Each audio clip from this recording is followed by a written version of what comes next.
Or on the play with 4-color Loam, he turned 1 Green Sun Zeniths for Dryad Arbor. One of the plays, of course, that Loam does have available. Love this opening. Love this opening. Now, for those of you who haven't seen, remember this fast shuffling, that's because this is our time-shifted match. It happened a bit earlier, so pace of play is going to be a little quick here. Don't you know Jonathan Orr is actually the person who coached Brian Kibler on card flicking? This is all normal speed. Turn 2, Chalice of the Void on 1 from Jonathan Orr. And we do know that the clock there is at 5:52. That is not the official clock for the game, but the table judge does have the game timer for the match. Exactly. Chalice on 1, how much of a problem is that for Golgari Depths? It can be pretty rough. A lot of the ways that Depths is trying to interact are things in the vein of Thoughtseize. And then also it has things like crop rotation that give it the redundancy it needs to actually combo reliably. So Orr goes ahead and Wastelands Fournier. Then Loam's back the Wasteland.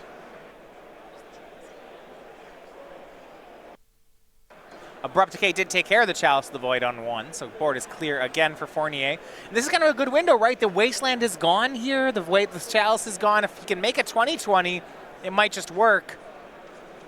We see Dark, that's exactly what he does. So he crop rotates into Dark Depths, who has that Urborg, makes 2 mana for Vampire Hexmage, makes a 20-20. It's Ronald Reagan. And Fournier gets game 1. There we go. That's just some nice shout casting. Yeah. How did we get here? Star Wars program online.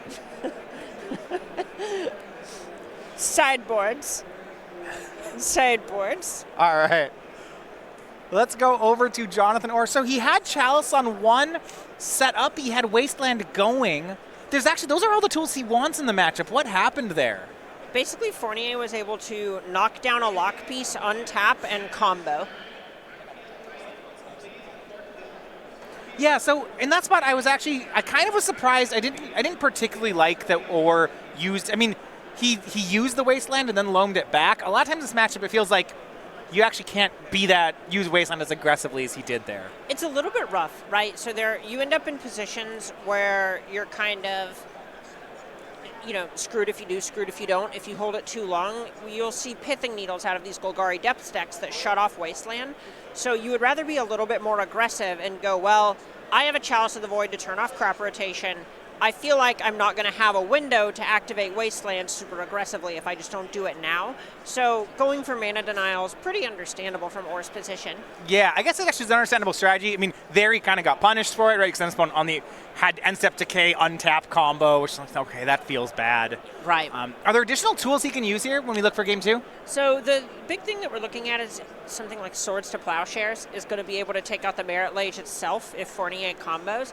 Like there we just saw Fournier go, during his main phase, put a 20-20 into play and go, all right, is this good enough? Or cycles a Tranquil Thicket, draws for turn and goes, yeah, I guess that's good enough, geez. But having a way to actually check the Merit Lage is an angle that Orr really wants to have access to. And both players have kept here on 7 for game number 2, or on the play again. This time, no Green Sun Zenith to start things out, just with a Bayou. Now, I know that's Loam deck. A lot of times they actually play pretty well against other land-style decks. Right, so a lot of it is just that you actually end up being able to put a single threat into the table, be it Dark Confidant, Knight of the Reliquary, that'll sort of win the game by itself. And they don't get removed. Exactly, and unless someone ends up having some way to break those, you end up just attacking each other's lands a bunch, all the while someone's applying pressure. Now, interestingly, out of the sideboard, Fournier this time is the player with the Dark Confidant. I believe, actually, he has those in the main. Never mind. Dark Confidant is something that's been showing up in the main decks of these Golgari Depths decks lately. Just with people starting to be a little bit more linear, your Dark Confidants are living a bit more, which helps you lean into this hand disruption package. And another Dark Confidant from Fournier. Both players, cost. Yeah.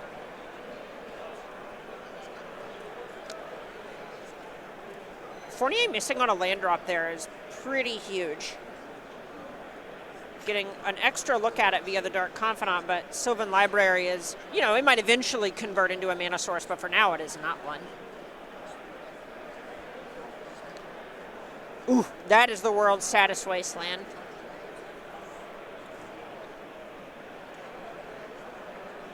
Yeah, so see.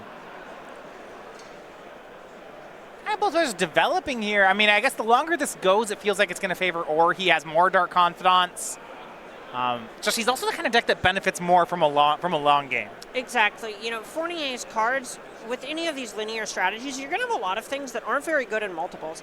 Having multiple copies of Thespian Stage is not very good. Having redundant copies of combo pieces in general is something that is going to be fine going through Disruption earlier. But as the game progresses, when you're drawing 2 cards a turn and your opponent's drawing 3 cards a turn, you're going to get ground out, and that's going to be a problem. Another Swords to Plowshares in hand for Jonathan Orr, found off Dark Confidant. And picking up a copy of Thalia here is huge as well, off the other Dark Confidant, just because that's going to put Fournier in a position where he can't double spell as easily. And it's going to make it harder to set up these lines where Fournier, say, crop rotations for a Thespian Stage and then activates it in the same turn. And now 2 Wastelands in play for Orr. He is at the ready for any sort of land combo. Staring at both basic lands out of depths is just gotta feel something special. Yeah, they play just 2? There we go. Yeah, that's both of them. So with this kind of pressure in play, Thalia and 2 Wastelands, how does Depths get through this? Basically, so Pithing Needle is a good start. Turns off those Wastelands, and then you try it, quote-unquote, just combo through, like we saw Game 1. What we're more likely to see, so one of the costs of having these Dark Confidants in your deck is you end up frequently shaving on things like the Pithing Needles themselves. And yeah, actually looking at it, Fournier doesn't have any in the list. Right, and the idea there is you're just trying to actually fight through all of it and just have more cards than your opponent. Or being able to stick these 2 copies of Dark Confidant is just, it's a bad spot for Fournier. Right, the idea of fighting through and having more cards than your opponent. Well, it's hard to do when your opponent has these Dark Confidants. And one of the things that I'm seeing in the matchup is both players are boarding in these Dark Confidants, but 4-color Loam, Jonathan's deck, has cards like Punishing Fire and Swords to Plowshares. So despite the fact that both players now have played 2 or 3 Confidants, Orrs get to survive, whereas Fournier's eat removal spells. Right, and you know, honestly, Punishing Fire is one of the first cards Orr's probably looking to cut, but if neither player's Dark Confidants are dying, Orr is actually a little bit better at just applying good old-fashioned pressure. Yeah, I mean, this is a heads-up part on his side too, right? Because this is Game 2. He has chosen to keep Punishing Fire in. Exactly. Very, very strong on his part, realizing what the Depths decks have sort of leaned into lately and going, all right, I see you. We even see things like Sylvan Safekeeper coming in out of the Depths decks that you need to be able to answer or at least check a little bit. The Dark Confidants trade here. Fournier down to 6. Chalice of the Void on 1 for Orr. And Fournier has a Wasteland. I guess like the play is to waste your opponent's Wasteland. There's a Ghost Quarter now in play for Orr too. Ugh. It is. It's not a good spot to be. So the idea here is Fournier is representing crop rotation or something to that effect. You're trying to force Orr to target something with your Ghost Quarter where you then get to respond in crop rotation, so Orr just loses the card, and it fights for a window in order to actually just get to activate your cards as you want. And since this Chalice is coming down, you kind of need to force a situation where the crop rotation is good for you. And Mox Diamond discarding a Wasteland for Orr. It's what we call an embarrassment of riches. Yeah. I mean, it seems like you're going to loam something back. How about just another Dark Confidant? Cards are cards. It's fine. Sylvan Library for Fournier. He's at 6, so he can't. If he wants to keep more than one of them, he better win this turn. And with Punishing Fire in Orr's deck, no, he just can't take one. And I want to draw a little bit of attention to how Fournier has navigated this game. Note that he transformed his Bayou into specifically another copy of Wasteland and doesn't have any other non-basics in play. So it's actually pretty hard for Orr to use that many copies of Wasteland and capitalize. Yeah, he did set up for some good draws, but just wasn't able to make it work. It's hard to beat. That was how many Dark Confidant triggers that game? Yeah, see. 8, 10? Fournier had a wealth of cards there in Game 1, but they trickled down to Orr for Game 2. Yeah, exactly, and that came down to, oh, I just got it. Ooh, all right. All right. You're just doing this to me on air, too. Good grief. All right. All right. I'm good stuff. reeling. Oh, I'm reeling over here. But basically, we just saw that Or is better at playing a fair game of Magic, whereas a lot of Fournier's cards tend to be pretty anemic if you have to play a quote-unquote normal game of Magic, right? Crop rotation's not very good if it's not finding combo pieces. That's something about the Golgari Depths deck. Even though it has all these lands and feels like a slow deck, this is just a combo deck. Its cards are mostly nonsense. Exactly, and the draw to having this as your combo instead of something a little bit faster like Storm is it is a little bit harder basically just to interact with lands, right? You have Wasteland and you have Ghost Quarter and then maybe something like Blood Moon, but out of something like that, you can't force of will a Dark Depths, right? So other than Hex Mage, it can be hard to interact with what it is Fournier is trying to do.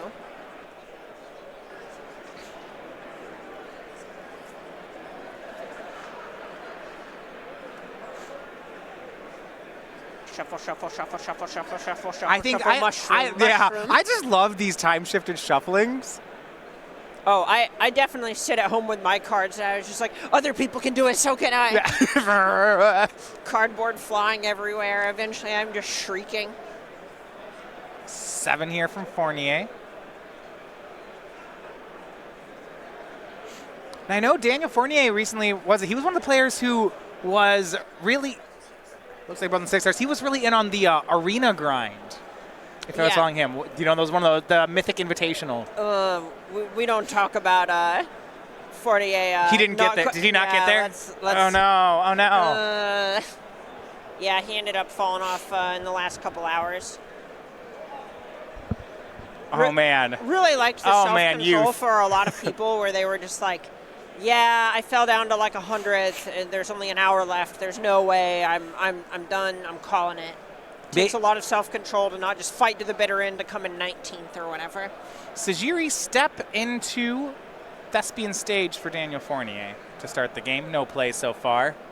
I mean, on white and colorless, there's not too much his deck actually can do. I believe what you mean is colorless and generic. What's the difference between colorless mana and generic mana? Well, you see, colorless mana casts things like Thought-Knot Seer. Generic mana casts things like Soul Ring. Okay. And, that's beautiful. Oh, God, that art looks so good extended. That is a nice box topper Caracas from Or. Loam and Caracas now in play first. So Caracas is going to be something that Fournier will have to deal with.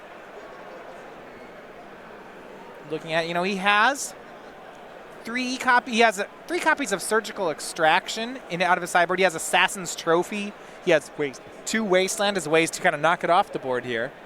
Right, and what we'll likely see from Fournier is something that tries to set up a way to just make Life from the Loam less valuable, rather than actually hitting the Loam itself if he were to try and hit like Wasteland. Now, Fournier has 2 copies of the card Rite of Consumption in his sideboard. Is that a way that he has boarded in to deal with things like Caracas, or is that too cute? No, that's basically it, is when you know you can't give your opponent an extra turn. That's just the way that you get around that. Is, all right, I made my thing, I'm killing you right now. It also helps you beat the Ensnaring Bridge decks, for example. Interesting of Kozak from Fournier takes care of a Swords to Plowshares. He did make a Mox Diamond, discarding a Dark Depth, so now has some usable mana online.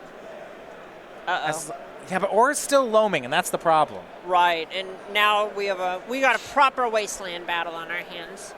And these things get complicated so quickly. Fournier on end step was going to try to use this Thespian stage, but oh man. Yeah, it's rough, right? Other than this Mox Diamond, Fournier doesn't have a lot of green and black sources, and he'd like to copy Or's Bayou. Okay, and he actually just draws. He doesn't want to take the risk here. So as part of the issue, what's the issue here? Why didn't Fournier use the end step Thespian stage? So you don't want to open yourself up to just getting Wastelanded and it on not which mattering. Card? Pick any of them.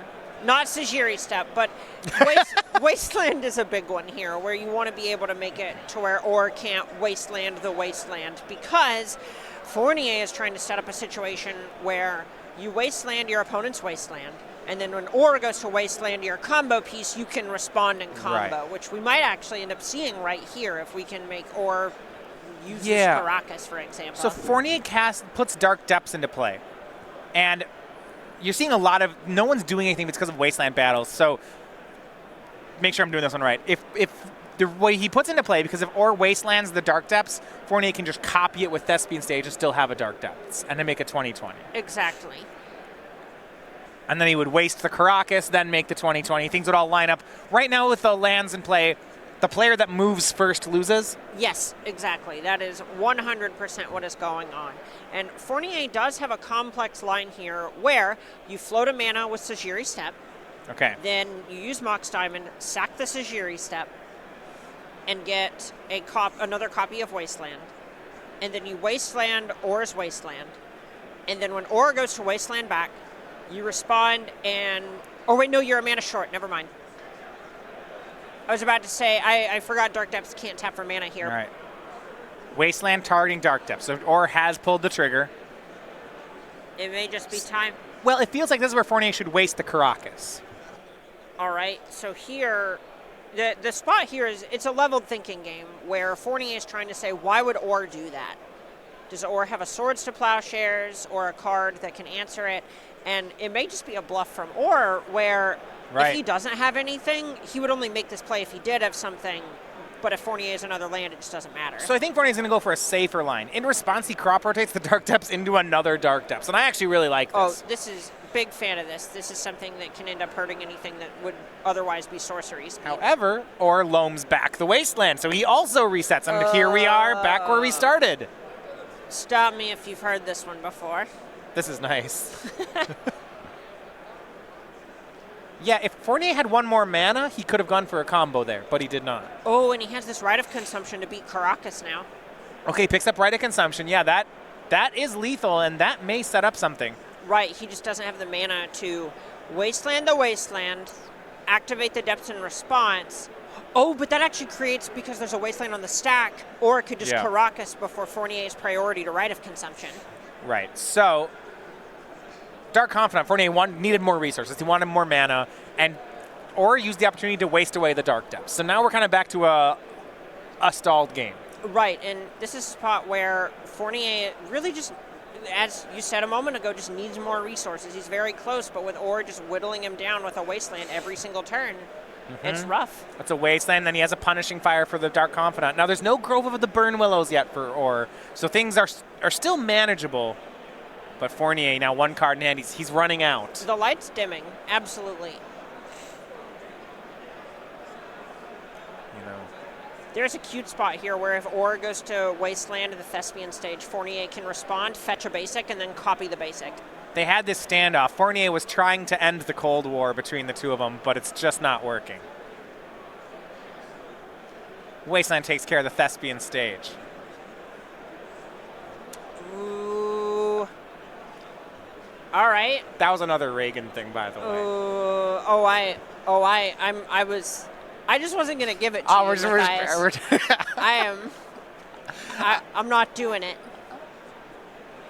Tranquil Thicket cycles, draws into Wasteland, another one, and now we're just on mono Wasteland Loam from Jonathan Orr. Right, and this is the spot where you're pretty confident you're not going to get comboed because Fournier didn't go for it previously, needed more resources off that Dark Confidant, and every turn he has one less resource than he had previously.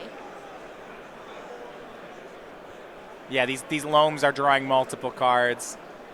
And once you kind of grind your opponent down with life from the Loam, especially in this kind of matchup, it almost feels like it doesn't matter what happens after that. Exactly, and this is one of the draws to just playing this 4-color Loam deck is you are better at grinding and just putting someone out of the game. This is pretty close to the Jund of Legacy. Yeah, I mean he has the life from he has life from the Loam, and actually we used to see this as a Jund deck. You know, punishing Jund is a strategy that I think was a kind of an older version of this deck that we'd see. Right. So yeah, comparing it to Jund is really fair. Right, exactly. All it wants to do is, play a card that is worth 2 cards, and then play a card that's worth 2 cards every single turn, and assume that eventually they'll get around to winning. And look at the lands that Orr has up. Caracas and 3 Wastelands now. As Liliana the Last Hope starts ticking, Dark Confidant's drawing cards. He has 7 cards in hand. Punishing Fire in the graveyard. Grove of the Burn Willows in play. We actually have caught up to the match. This is going to slow down for a second. We're going to move that time shifted away as we have shifted all the way to the present. Wanted more Yeah, the mana. car is going to slow down. Or use the opportunity to waste away the Dark Depths. So now we're Ran kinda out back of to rocket a- fuel. I mean, you stalled can game. only move that Right, fast and in a this game is of a Magic spot for so where long. Fournier really just They're going to said get a moment tired. ago, It just needs makes more sense. resources. He's Yeah. very close, but with Or just whittling him down with a wasteland every single turn.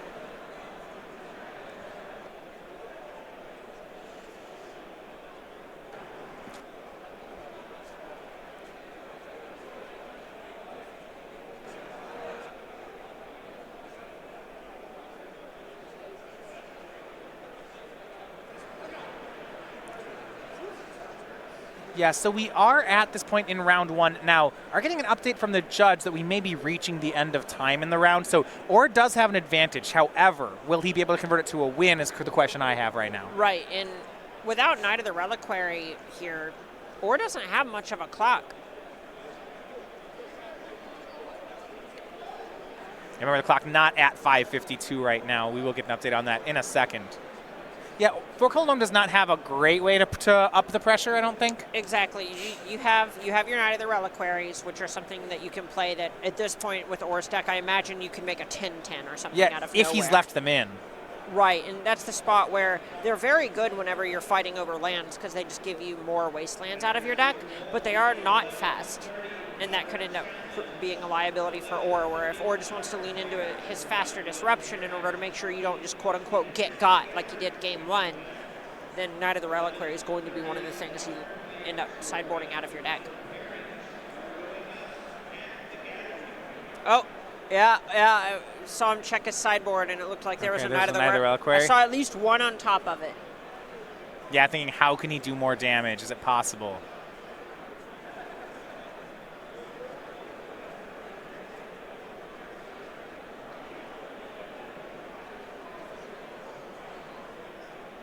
Still has Loam going in. Yeah, kind of talking, I think, with the judge here as to where they're at as far as, yeah, this is turn one. Oh, was that his graveyard that it was on top of? Or was it his Unclear. sideboard? Unclear. Yeah, an Assassin's Trophy in Fournier's hand. It looks like Fournier's going to try to play for the draw here. Yeah, and at this point, a draw is better than a loss. Yeah, absolutely. This is a round one of the tournament is a time where you would take the draw here. He hit Knight of the Reliquary off the Liliana. Okay, Liliana last vote buying back Knight of the Reliquary helps. Now, there is still an Assassin's Trophy in Fournier's hand. Oh, it doesn't feel good, but you're going to have to play one to get through these Assassin's Trophies no matter what. Right. So this is step one that actually lets Or close this game out. Yeah, turn one is Or's, so he attacks. Fournier's down to 12. Right, so if Or is able to find another copy of Knight of the Reliquary, other way to bring it back, Right. and then he plays a Knight of the Reliquary next turn, he could just attack, right, and then before damage, after no blocks are declared, just wasteland himself a couple of times to grow this Knight of the Reliquary to a huge He casts range. Knight of the Reliquary. I mean, his graveyard is 30 some cards deep. This Knight of the Reliquary is lethal. It is colossal. Now, I don't think it's going to be around. We don't talk about that. Yeah. Thespian Stage going to copy. It looks like a wasteland. We'll confirm on that.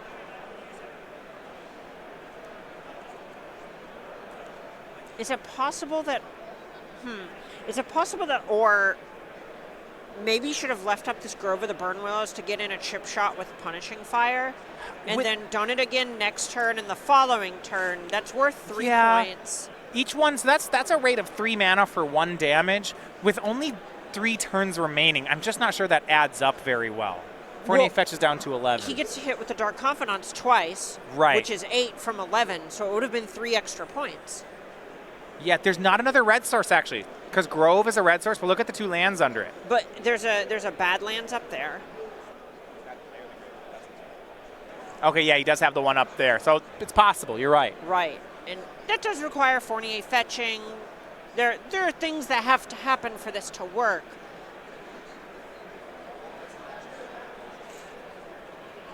It might be a line that Or still has available, we'll see. It's true. Right, if Or just has a Punishing Fire in hand, he hasn't lost that opportunity at all. He has 2 more mana to spend. He can use them on Punishing Fire. Right, that's a great point. Assassin's Trophy takes care of the Knight.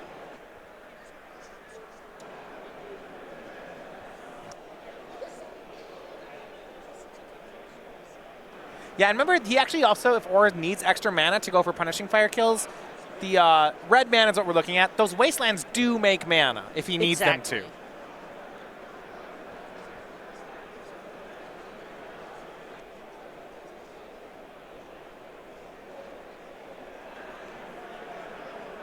Turn 2 is Daniels. Looks like they have to resolve players really in the tank here. Quick judge call. Jonathan has gotten a quick short warning for game rule violation. He accidentally passed with 8 cards in his hand. So just said, no, you have to discard some of them. This is pretty benign. This happens actually when you're playing Loam decks a lot, as you just keep casting life from the Loam.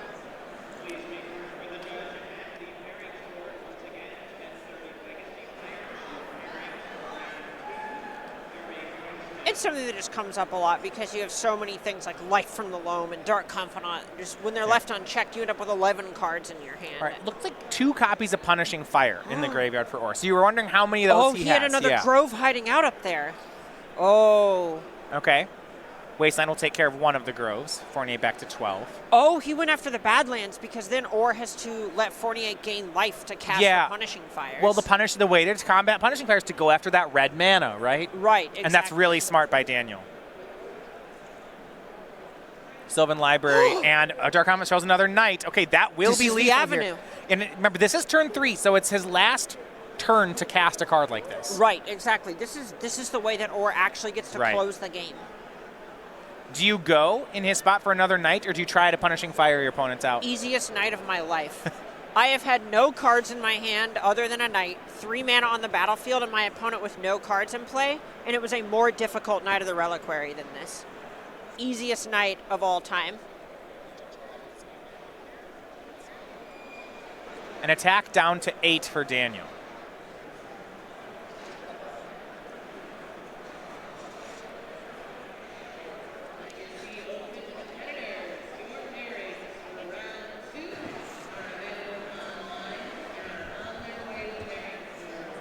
All right, so there's the Knight and Catacombs and a pass from Or. Turn 4, it's Daniel's last turn.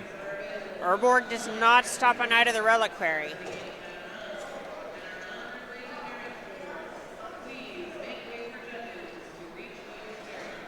Yeah, and they're figuring out cleanup. Here we go, yeah, Or has to make a discard again. We'll get that second. A fistful of lands, so not really a relevant decision here. It's definitely a spot where, all right, I have Life from the Loam, 2 Dark Confidants, drew for turn, rebought my Punishing Fires. Yeah. You're just going to lose track because, you know, when you end up in these late game situations, you know you're not going to trade all your resources anymore, and all that matters is damage, so you don't even think about it. And no answer to Night of the Reliquary. Daniel extends the hand. So it is Jonathan Or on